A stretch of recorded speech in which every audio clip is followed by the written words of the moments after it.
أعوذ بالله من الشيطان الرجيم. بسم الله الرحمن الرحيم. تبارك الذي نزل الفرقان على عبده ليكون للعالمين نذيرا الذي له ملك السماوات والأرض ولم يتخذ ولدا ولم يكن له شريك في الملك وخلق كل شيء فقدره تقديرا. صدق الله العظيم.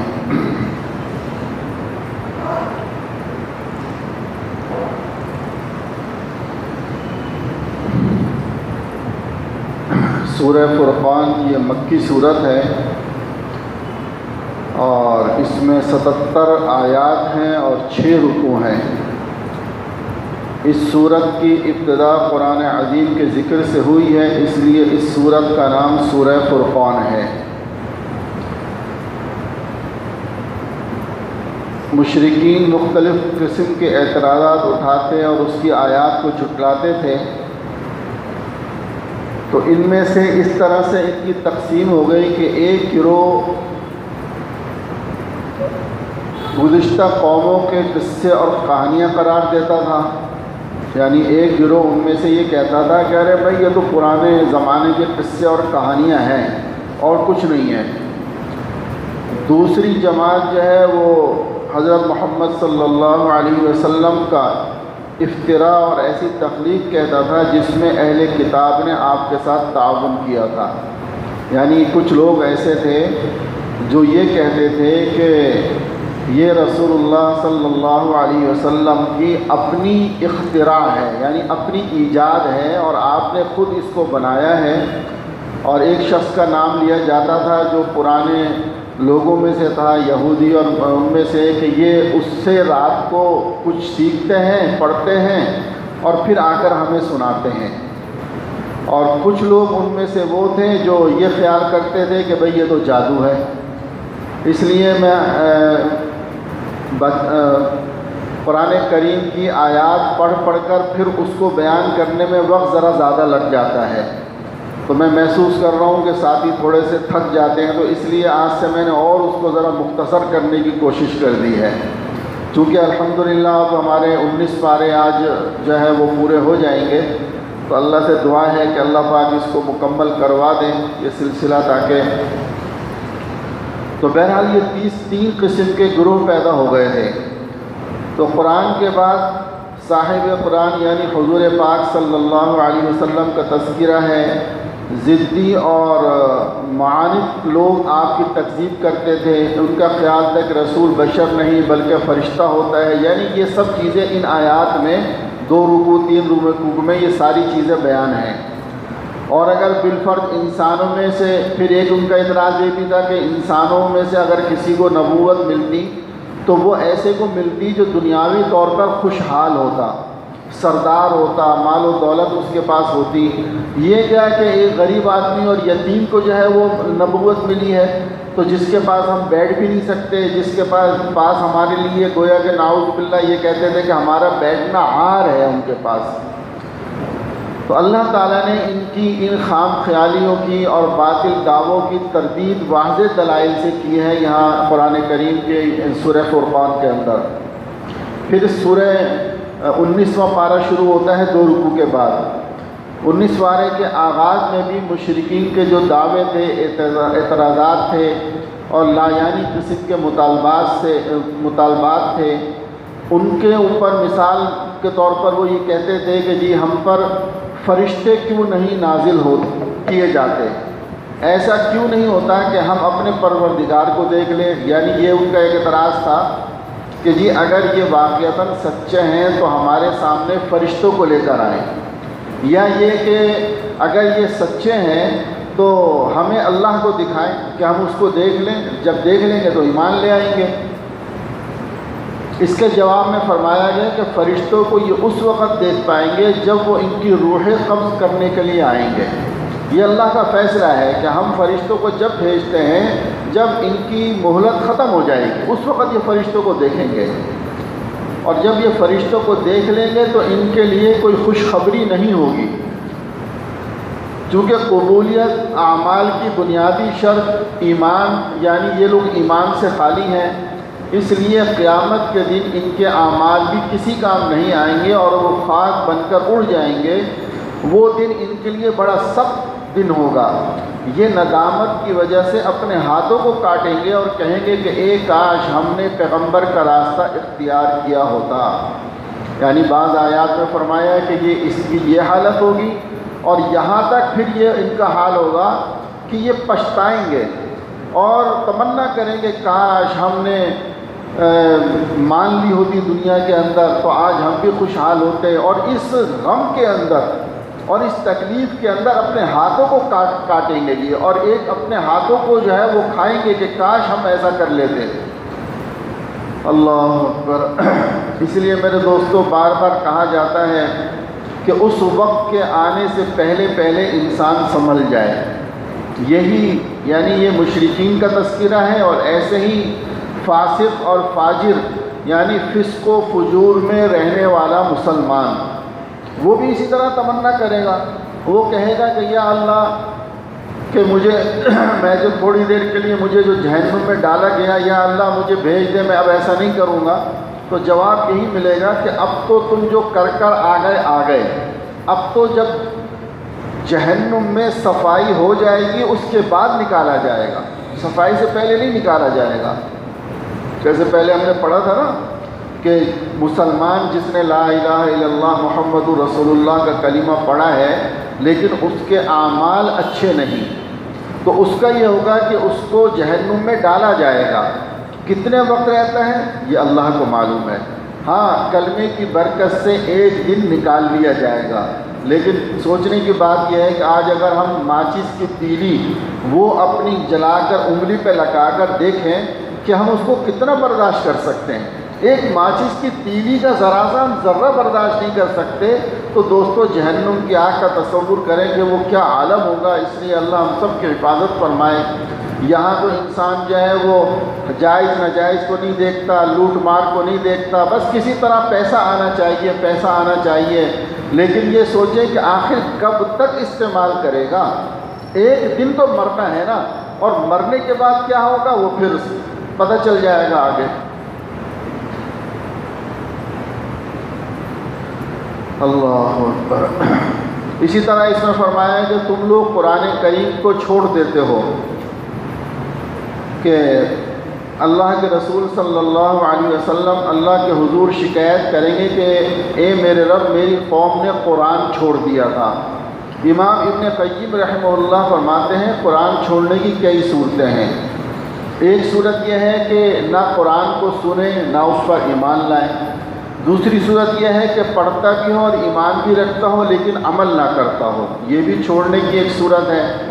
تیسری یہ کہ زندگی کے معاملات اور تنازعات میں اسے حکم نہ مانے، یعنی زندگی کے جتنے بھی معاملات ہیں اس میں قرآن کریم کے مطابق فیصلے کو تسلیم نہ کرے، یہ بھی قرآن کا چھوڑنا ہے۔ چوتھی یہ کہ اس کے معانی میں غور و تدبر نہ کرے۔ پانچواں قرآن کریم کا چھوڑنا یہ ہے کہ قلبی امراض میں اس سے شفا حاصل نہ کرے، کہ اللہ سبحانہ و تعالیٰ نے فرمایا کہ فیہ شفاء للناس، کہ یہ قرآن ہم نے تمہارے لیے شفا بنایا ہے، لیکن یہ خیال ہی نہیں کرتا۔ شفا سے صرف یہ نہیں ہے کہ ظاہری جسمانی بیماریوں کے لیے شفا ہے، بلکہ دل کے جو روگ ہیں، دل کی جو بیماری ہے اللہ نے اس کے لیے خاص طور سے اس کو شفا بنایا ہے، لیکن ان لوگوں کے لیے جو اس سے شفا حاصل کرنا چاہیں۔ پھر مشرکین کا ایک اعتراض یہ ہوتا تھا کہ جی تورات انجیل تو ایک بار یعنی ایک ساتھ نازل ہوئی نا، کہ تورات حضرت موسیٰ علیہ السلام گئے اور تختیوں پر لکھی ہوئی آپ کو پوری کی پوری دے دی گئی۔ اسی طرح زبور وغیرہ تو یہ لوگ کہتے تھے کہ یہ قرآن کریم ایک ساتھ نازل کیوں نہیں ہوا، پوری کی پوری کتاب مل جانی چاہیے تھی۔ تو اللہ سبحانہ و تعالیٰ اس کا جواب دیتے ہیں کہ ہم نے اپنے محبوب رحمۃ للعالمین صلی اللہ علیہ وسلم پر جو قرآن کریم تدریجاً نازل کیا ہے، تھوڑا تھوڑا کر کے نازل کیا ہے۔ اس کی حکمت یہ ہے کہ آپ صلی اللہ علیہ وسلم کا قلب مبارک قرآن کریم سے منور ہوتا رہے، یعنی ایک دم سے آپ پریشان نہ ہو جائیں، کہ لو انزلنا ھذا القرآن علی جبل لرأیتہ، کہ یہ قرآن تو وہ ہے کہ اگر اس کو پہاڑوں پر نازل کرتے تو وہ پہاڑ ریزہ ریزہ ہو جاتے۔ تو قرآن کا تحمل کوئی آسان بات تو نہیں تھی، تو اللہ رب العزت نے اس کو تھوڑا تھوڑا نازل کیا تاکہ آپ کا قلب مبارک منور ہوتا رہے، اس کے حقائق اور علوم سے آپ کی روح کو غذا اور دل کو تقویت حاصل ہوتی رہے، اور یاد کرنا آسان رہے، محفوظ کرنا آسان رہے۔ اللہ اکبر۔ اس کی مثال ایک دی ہے کہ جس طرح جان کہ ایک دم برسنے والی جو بارش ہوتی ہے اس کا اتنا فائدہ نہیں ہوتا، لیکن اگر وہی بارش آہستہ آہستہ جب برستی ہے، یہ کسان لوگ زیادہ سمجھتے ہیں زمینوں پر جب کہ کس طرح کی بارش بہتر ہے کہ جب وہ آہستہ آہستہ برستی ہے تو اس سے کھیتی بھی ہوتی ہے، پھل پھول بھی ہوتے ہیں، اور اگر یک بار کی بارش برس جائے، تیز بارش ہو تو کھڑی ہوئی فصلوں کو تباہ کر دیتی ہے، گلی کوچوں کے اندر سیلاب آ جاتا ہے۔ تو معلوم ہوا کہ اللہ کی طرف سے آہستہ آہستہ نازل کرنے میں بھی بڑی حکمت تھی۔ رسول اللہ صلی اللہ علیہ وسلم کو آگے پھر اللہ رب العزت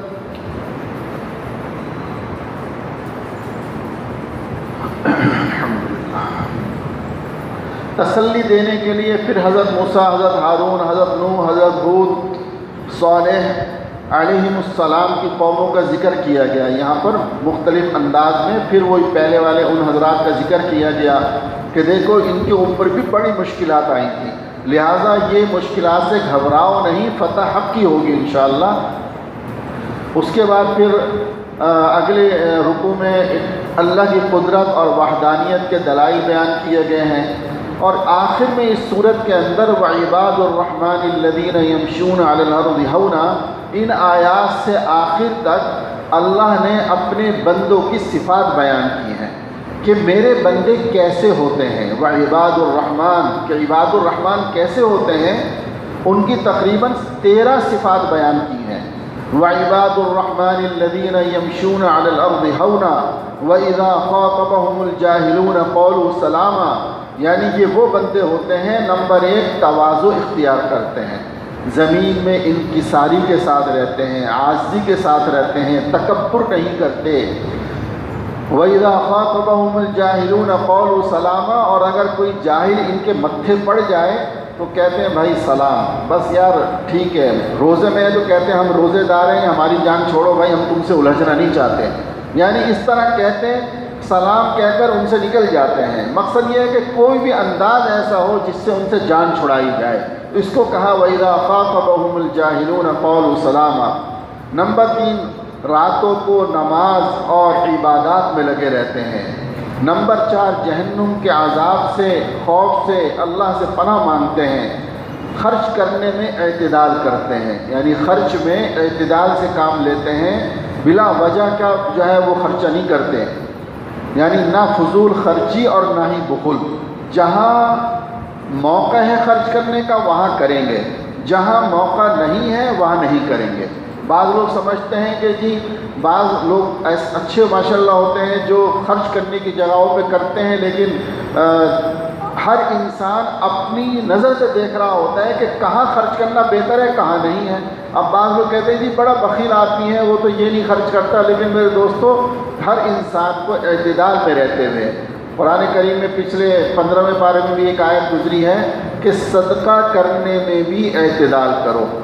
ایک دم سارا مال جو ہے وہ جذبے میں آ کر دے دو اور پھر خود دوسروں سے مانگتے پھرو، اس کو فرمایا یہ حرام ہے، یہ جائز نہیں ہے، وہاں بھی اعتدال کی ضرورت ہے۔ شرک سے مکمل اجتناب کرتے ہیں، قتل ناحق سے بچتے ہیں، زنا اور بدکاری سے اپنے آپ کو بچا کر رکھتے ہیں، جھوٹی گواہی سے اعتراض کرتے ہیں، گانے بجانے اور برائی کی مجالس سے بچتے ہیں، پہلو تہی کرتے ہیں کہ اگر کسی ایسی جگہ چلے جائیں جہاں اس قسم کی مجالس ہو رہی ہیں تو وہاں سے نکل جاتے ہیں، اللہ کی کتاب سن کر متاثر ہوتے ہیں اور اس سے فائدہ اٹھاتے ہیں، یعنی جب اللہ کا کلام ان کے سامنے پڑھا جاتا ہے تو اس سے ان کے دل پر اثر ہوتا ہے، یعنی یہ اللہ کے بندوں کی ایک نشانی ہے۔ اگر قرآن پڑھنے سے، قرآن سننے سے کسی پر اثر نہیں ہوتا تو اس کو بڑی فکر کرنی چاہیے کہ قرآن کی خاصیت یہ ہے کہ جب اس کے سامنے قرآن پڑھا جاتا ہے تو اس کے دل میں نرمی آتی ہے اور وہ متاثر ہوتا ہے۔ اور آخر میں فرمایا اللہ تعالیٰ سے نیک بیوی بچوں کی دعا، اور یہ دعا کہ ہمیں ہادی اور مہدی بنا دیا جائے، یہ دعا کرتے ہیں۔ اور وہ دعا کیا ہے؟ ربنا هب لنا من ازواجنا وذرياتنا قرۃ اعین واجعلنا للمتقین اماما۔ میرے دوستو بڑی زبردست دعا ہے یہ، یعنی جو آدمی یہ چاہے کہ خود بھی نیک بنے، اس کے بیوی بچے بھی نیک بنے، وہ اپنا روز کا معمول بنا لے، صبح شام کا معمول بنا لے۔ اور میں نے ایک بزرگ کے بارے میں سنا، غالب حضرت مولانا احمد علی لاہوری رحمۃ اللہ علیہ کے بارے میں آتا ہے کہ اللہ نے ان کو بڑا تقویٰ عطا فرمایا تھا اور ان کی اولاد بھی بڑی نیک اور صالح تھی۔ کسی نے پوچھا کہ حضرت یہ آپ کو یہ نعمتیں کیسے ملی؟ فرمایا کہ میں مستقل یہ دعا ربنا هب لنا من ازواجنا وذرياتنا قرۃ اعین واجعلنا للمتقین اماما، میں یہ روزانہ مستقل دعا سجدے میں جا کر مانگتا ہوں، اللہ سے سجدے میں جا کر اللہ سے مانگتا ہوں۔ تو اس وجہ سے اللہ نے مجھے انعام عطا فرمایا۔ یہ وہ نوجوان جن کی شادی نہ ہوتی ہو، وہ بچیاں جن کی شادی نہ ہوتی ہو، اگر وہ یہ پڑھیں گی اس سے ان کی شادیاں بھی ہو جائیں گی، اور جو شادی شدہ ہیں وہ پڑھیں گے خود بھی نیک بنیں گے، ان کی اولاد ان کی بیوی بھی نیک بنے گی۔ یہ اس دعا کی عجیب و غریب خاصیت ہے، یعنی اس دعا میں سب کے لیے یہ دعا ہے، شادی شدہ کے لیے بھی، غیر شادی شدہ کے لیے بھی۔ لہٰذا یہ ایک بہترین وظیفہ ہے کہ جن گھروں میں بچیاں بیٹھی ہیں اگر وہ اس دعا کا معمول بنا لیں، ہر نماز کے بعد کم سے کم 3 مرتبہ یا 7 مرتبہ اس کا معمول بنائیں، تو بہت جلدی انشاءاللہ اچھے رشتے آئیں گے۔ اور جو شادی شدہ ہیں وہ اس نیت سے پڑھیں کہ یا اللہ مجھے بھی نیک بنا دے، میرے بیوی بچوں کو بھی نیک بنا دے۔ اسی کے اوپر اس سورت کا اختتام ہوتا ہے۔ آگے جو سورت ہے سورہ شعراء،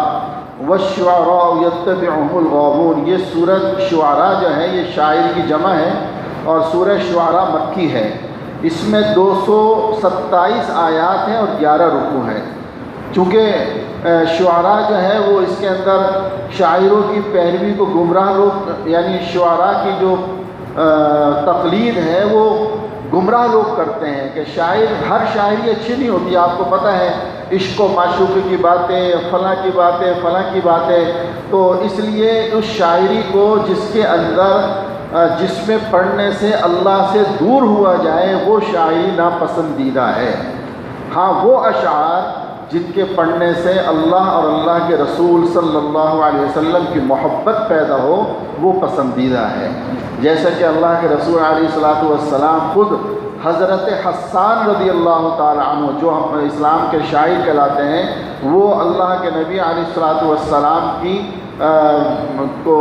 اپنے اشعار کے اندر آپ کی خوبصورتی کو، آپ کی محبوبیت کو، آپ کے حسن کو، جمال کو بیان فرماتے تھے۔ تو معلوم ہوا کہ وہ شاعری جو اللہ سے قریب کر دے وہ جائز ہے، جو اللہ سے دور کرے وہ ناجائز ہے۔ اس صورت کے اندر بھی شروع کے اندر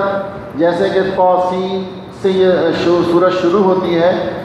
تو اس صورت کے اندر بھی جو ہے وہ حروف مقطعات کے بعد، ہم نے پہلے عرض کیا تھا کہ حروف مقطعات کے بعد عمومی طور پر اللہ سبحانہ و تعالیٰ قرآن کریم کا تذکرہ فرماتے ہیں۔ جتنی بھی صورتیں حروف مقطعات سے شروع ہوتی ہیں، یہاں بھی اللہ رب العزت نے فرمایا کہ یہ قرآن جو ہے یہ اللہ کا بہت بڑا احسان ہے اور اللہ کا ذکر ہے جو تمہارے لیے ہم نے اتارا ہے۔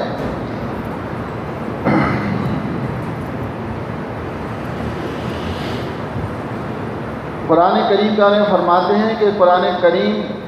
یہ ایک احساس ذمہ داری جو رسول اکرم صلی اللہ علیہ وسلم کو تھا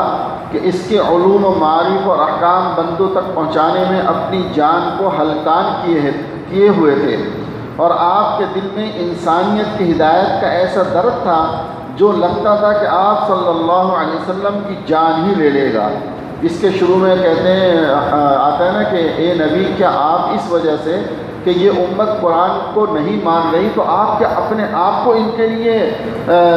یوں سمجھ لیں کہ اپنے آپ کو ہلکان نہ کریں، کہ آپ اپنے آپ کو ان کے پیچھے جو ہے جان دے دیں گے ان کے لیے، ایسا نہ کریں۔ یہ تو اللہ کا کلام ہے، اور یہ جو مخالفین ہیں ان کے سامنے جو کچھ ہے یہ جو کچھ کر رہے ہیں، اعراض کر رہے ہیں، مخالفت کر رہے ہیں، لیکن ایسی قوم آئے گی جو ماننے والی ہے اور آگے چل کر انشاءاللہ فتح تمہاری ہی ہوگی۔ پھر اسی انداز میں سمجھانے اور تسلی دینے کے لیے رسول اللہ صلی اللہ علیہ وسلم کو اللہ رب العزت یہاں پر پھر دوبارہ بہت سے انبیاء علیہ السلام کا تذکرہ فرما رہے ہیں۔ یعنی میں جب اس کو پڑھتا ہوں، اس پر غور کرتا ہوں کہ اللہ کو اپنے محبوب سے کیسی محبت تھی رسول اللہ صلی اللہ علیہ وسلم سے، کہ کس قدر آپ کی تسلی کے لیے بار بار واقعات بیان ہو رہے ہیں، بار بار تسلی دی جا رہی ہے، بار بار جو ہے وہ کائنات کے عجائب و غرائب بیان کیے جا رہے ہیں، بار بار یہ فرمایا جا رہا ہے کہ دیکھو میرے محبوب آپ پریشان نہ ہوں، آپ سے پہلے بھی لوگوں نے ایسا کیا ہے، ایک بار نہیں سینکڑوں بار، کہ آپ کے پہلے لوگوں نے بھی کیا، آپ پریشان نہ ہوں، انشاءاللہ بہتر ہو جائے گا، بہتر ہو جائے گا۔ یعنی کوئی باپ اتنی شفقت اپنی اولاد پہ نہیں کر سکتا، کوئی استاد اپنے شاگردوں پہ ایسی شفقت نہیں کر سکتا کہ اس طرح سمجھائے جس طرح رب کائنات رحمت للعالمین صلی اللہ علیہ وسلم کو بار بار تسلیاں دے رہے ہیں۔ بہرحال ان حضرت موسیٰ علیہ السلام کے قصے سے ابتدا ہوتی ہے۔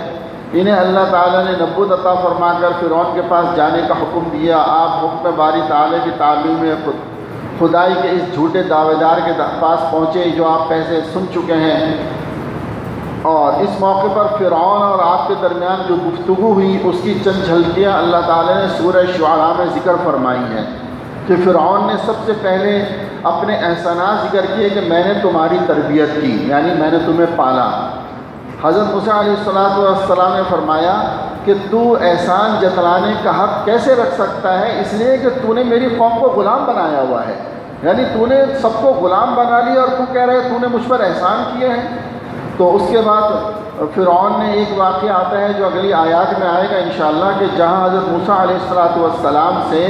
ایک قبطی غلام تھا، وہ قتل ہوا تھا، یعنی جان بوجھ کے نہیں کیا تھا، اس کا واقعہ اگلی صورت میں انشاءاللہ تفصیل سے عرض کروں گا۔ تو اس نے کہا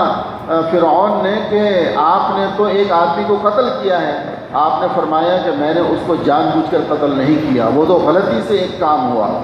پھر فرعون کہتا ہے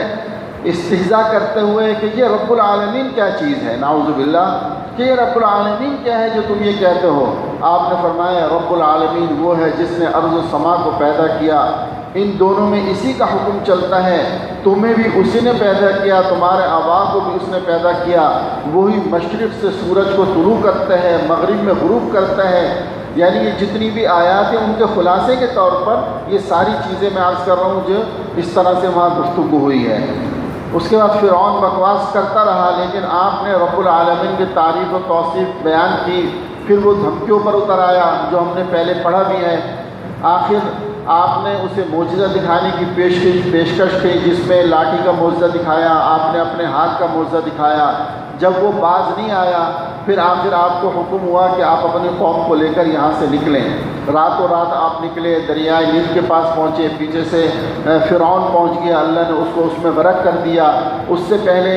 جادوگروں کا جو قصہ ہوا کہ جادوگر میدان کے اندر جمع ہوئے اور وہاں آپ نے لاٹھی ڈالی، وہ سب جادوگر ان کے جو جتنی لاٹھیاں سانپ بنی تھی سب کو نگل گیا۔ تو یہ سارے قصے اسی انداز میں ان کو پھر جو ہے کچھ مختلف انداز میں ان کا ذکر کیا ہے۔ اصل میں اس طرح خلاصے میں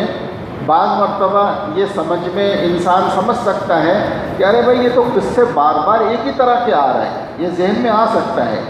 لیکن بات یہ ہے کہ جب ہم آیت در آیت پڑھتے ہیں نا، ایک ایک آیت، تو اس وقت پتہ چلتا ہے کہ اس آیت کا پہلی آیت سے کیا تعلق ہے اور اس آیت کو یہاں کیوں لے کر آئے ہیں، پھر وہ تفصیلات سامنے آتی ہیں۔ یہاں چونکہ خلاصہ ہے تو خلاصے میں یہ بات ذہن میں آ سکتی ہے، لیکن یاد رکھیں یہ قرآن کریم کا عجیب و غریب اعجاز ہے کہ جس واقعے کو قرآن پورا ایک دفعہ میں بیان کر رہا ہے اس کے اندر جو نکات ہیں، جو عجائبات ہیں، جو اسرار ہیں، وہ الگ انداز کے ہیں، اور ٹکڑے ٹکڑوں میں جو تھوڑا تھوڑا بیان ہو رہا ہے اس کے ایک الگ ہی انداز ہے۔ وہ علماء نے بڑی تفسیروں کے اندر اس کے لکھا ہے علماء مفسرین لکھتے ہیں کہ قرآن کریم میں آج تک کوئی یہ نہیں کہہ سکتا کہ جس نے 50 سال لگا دیے، جس نے 60 لگا دیے، 30 لگا دیے، وہ یہ کہے کہ میں قرآن کریم کے تمام معارف کو، تمام حقائق کو، تمام نکات کو پہنچ گیا ہوں، کوئی نہیں کہہ سکتا۔ لوگوں نے 100 سال کی زندگی قرآن کریم کی خدمت میں لگا دی، لیکن پھر بھی انہوں نے کہا کہ ہم قرآن کریم کو نہیں سمجھ سکے، کہ قرآن کریم میں اللہ پاک نے ایسی عجیب و غریب کی دنیا رکھی ہے، اور کیونکہ اللہ کا کلام ہے نا، تو جس طرح یوں کہہ لیں کہ اللہ کو آدمی نہیں سمجھ پاتا، ایسے اللہ کے کلام کیسے سمجھ لے گا۔ تو بہرحال اس طرح کے یہ واقعات کے بعد جو ہے وہ فرعون کو تباہ و برباد کر دیا۔ پھر حضرت ابراہیم علیہ السلام کا قصہ آیا۔ اچھا،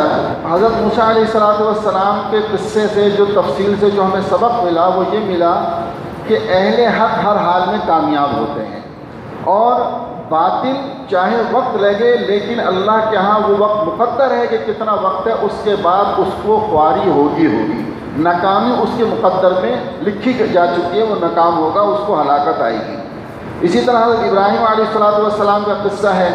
ان کے ساتھ یہی ہوا کہ ان کو دلائل دیے گئے کہ آپ نے پہلے یہ صفات بیان کی، وہ میرا خالق، وہ رب میرا خالق ہے، ہادی ہے، وہ رازق ہے، وہ بیماریوں سے شفا دیتا ہے، وہی موت دے گا، وہی زندہ کرے گا،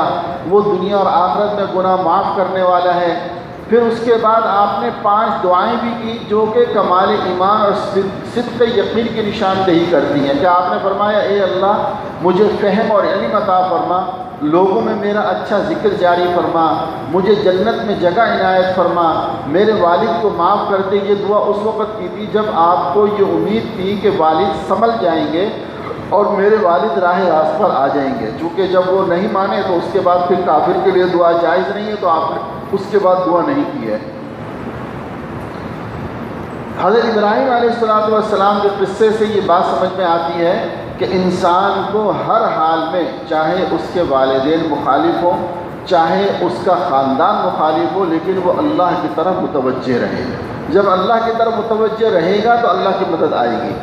پھر حضرت نوح علیہ السلام کا پورا قصہ اس میں بیان ہوا، وہ آپ نے پیچھے سنا کہ وہ کشتی میں سوار ہوئے، پھر آخر سب کو کشتی کے علاوہ سب کو تباہ کر دیا۔ تو اس قصے سے بھی یہ سبق ملتا ہے کہ اللہ جو چاہتے ہیں وہ کرتے ہیں۔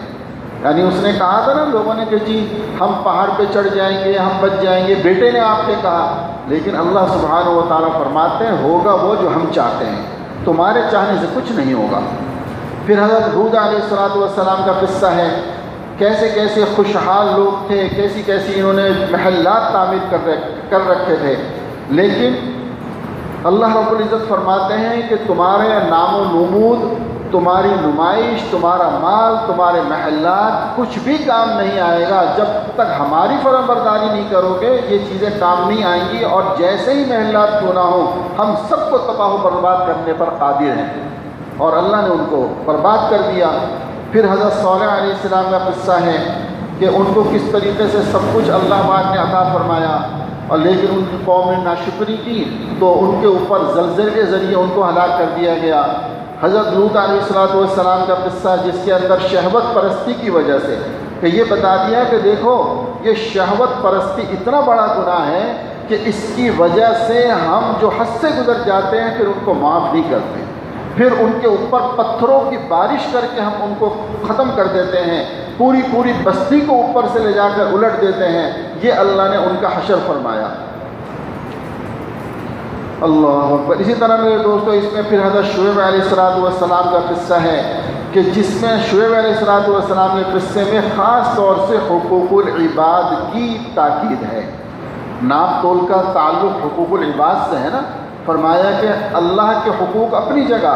اصل یہ ہے کہ ایک دوسرے کے حقوق ادا کرنے والے بن جاؤ۔ حقوق العباد میں کمی کرو گے، اگر تم ایک دوسرے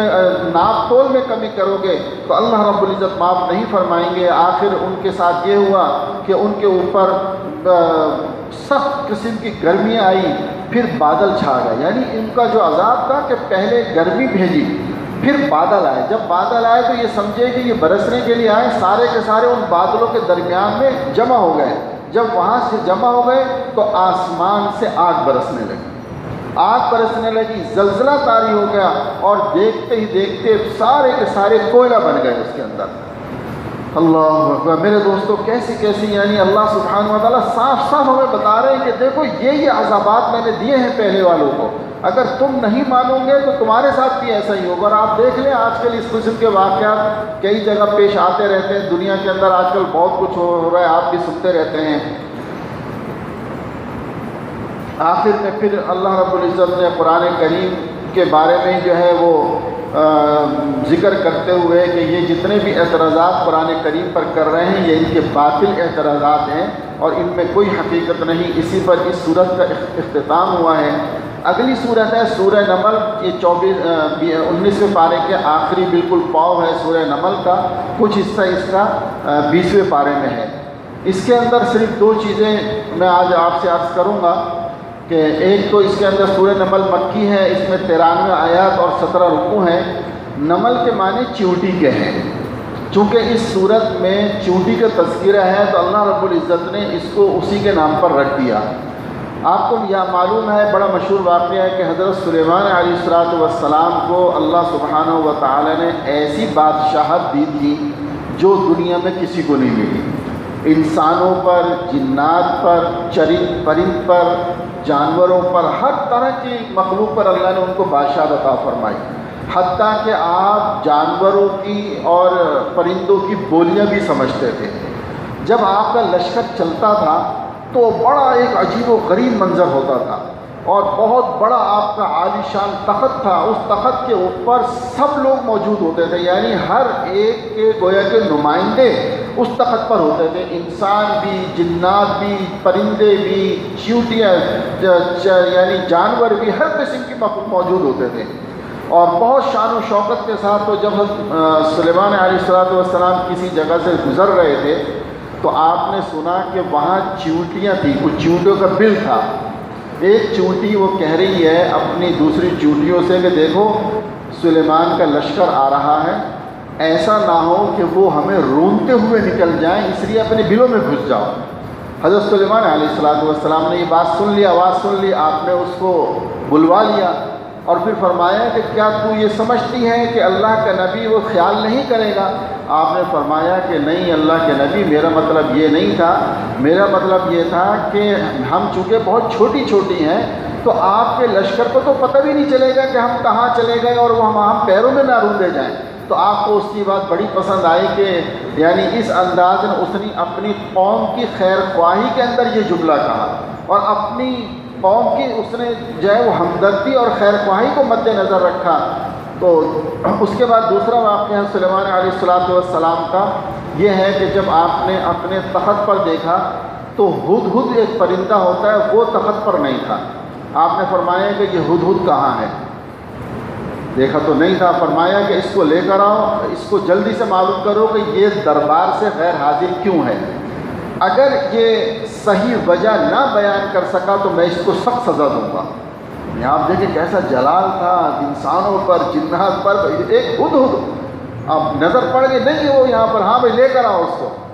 اتنے میں ہدہد آ گیا، اس سے پوچھا کہ صحیح بات بیان کر، تو کہاں تھا ورنہ میں تجھے سخت سزا دوں گا۔ اس نے عرض کیا کہ اے اللہ کے نبی، میں ایک ایسی قوم سے آ رہا ہوں کہ جس کے اوپر ایک کافرہ عورت حکومت کرتی ہے۔ آپ نے تعجب فرمایا کہ یہ کیسے ہو سکتا ہے کہ میری سلطنت کے اندر، میری بادشاہت میں کہیں ایسی قوم بھی ہے اور ایسی عورت بھی ہے؟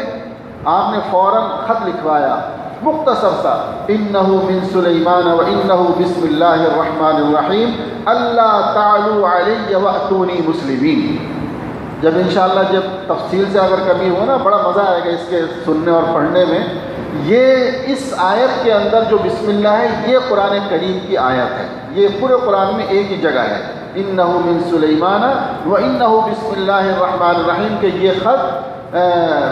سلیمان کی طرف سے ہے، اور اللہ کی یعنی تعریف بیان کر کے کہ سلیمان کی طرف سے ہے اور تم اطاعت کرتے ہوئے میرے پاس آ جاؤ۔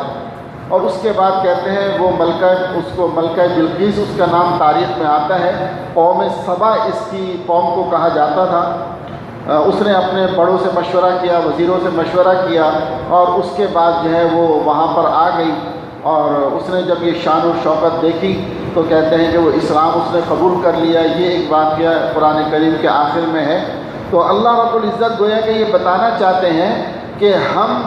چاہیں تو اپنے نبی کو اتنی بڑی سلطنت بھی دے سکتے ہیں۔ کہتے تھے نا مشرکین مکہ کہ جی نبی جو ہے وہ غریب کیوں ہے، نبی امیر کیوں نہیں ہے؟ تو اللہ رب العزت یہ بتا رہے ہیں جیسے کہ ہم جو چاہیں اس کے کرنے پر قادر ہیں۔ ہم نے محمد صلی اللہ علیہ وسلم کو یتیم پیدا کیا، لیکن سلیمان علیہ السلام کو دیکھ لو کہ ہم نے ان کو کیسی سلطنت دی کہ ایسی سلطنت تو دنیا میں کسی کو نہیں ملی ہے، اور ایسی کہ جنات کے اوپر اور پرندوں اور چرندوں کے اوپر ان کو ہم نے سلطنت دی ہے۔ لہٰذا اے مشرکین اور اے ایمان والو، تم سب یہ سمجھ لو کہ رب کی قدرت سب سے بڑی قدرت ہے۔ اللہ سے ڈرو، اس سے خوف کرو، گناہوں سے بچنے کی کوشش کرو، اللہ کی ماننے والی زندگی گزارو۔ اللہ سبحانہ و تعالیٰ تمہیں فَلَنُحْيِيَنَّهُ حَيَاةً طَيِّبَةً، دنیا کی بہترین زندگی تمہیں عطا کرے گا۔ اور اگر اللہ کی مان کر نہیں گزاری، وَمَنْ أَعْرَضَ عَنْ ذِكْرِي فَإِنَّ لَهُ مَعِيشَةً ضَنْكًا، کہ وہ تمہاری زندگی کو تنگ کر دے گا۔ اب ہم میں سے ہر آدمی بھی اپنے بارے میں خود اپنا حساب کر سکتا ہے، خود اپنے بارے میں مراقبہ کرے، یعنی محاسبہ کرے کہ میری زندگی کیسی گزر رہی ہے۔ اگر اس کی زندگی تنگیوں میں گزر رہی ہے تو یہ دیکھے کہ کہاں کہاں میں اللہ کی نافرمانی میں لگا ہوا ہوں،